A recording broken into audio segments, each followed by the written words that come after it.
Yawanci muna kuskuren barin tsamiya a cikin leda haka idan muka siyo ko kuma kawai mu samu container the moment mun dawo gida daga kasuwa sai mu juye a ciki sai mu ajiye a kitchen. After some months in kika zo kika bude tsamiyanki zaki ga ya lalace yayi wani farfarin tsutsa a jiki kuma sai ki zo ki ga ina irin kaman ba za ki iya amfani da shi ba ya riga dai ya lalace. To abin da yake faruwa shine in ba wai kin siya tsamiya wanda bushashe akwai wani tsamiya wanda a bushe yake ake siyarwa in dai kika siya fresh tsamiya irin wannan wanda ya fi daɗin yin kunu shi wannan tsamiya kuma still ya fi daɗin yin ardeb akan wancan bushashe wanda zaki gan shi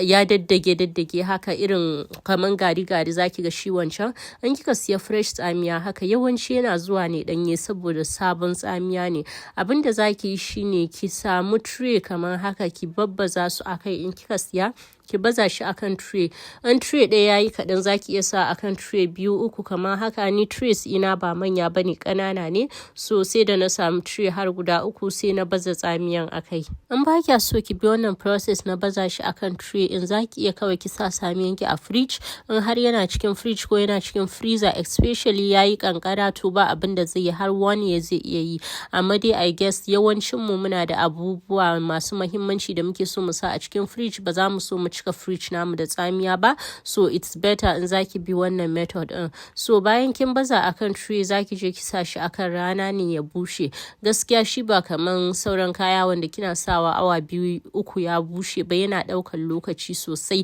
sabida nawa da kuke ganin nan ya dauki kusan kwana 5 ina mai da shi yau in naje na sa in yamma yayi zan shigo da shi cikin daki gobe ma in sake fitar da shi sai da yi 5 days kafin nan ya bushe yadda ya kamata. So kun gani bayan ya bushe in nazo na karya shi yana karyewa yadda ya kamata to yanzu wannan in kika samu container kika juye kika aje zai dade bai lalace ba amma duk da haka ki dinga duba shi in kika je kika duba sometimes kika ji yayi damshi to zaki iya mai da shi kan rana in ya sake bushewa sai ki zo ki aje to zai iya yin 6 months bai yi wannan tsutsan ko kuma ya ɓaci ba.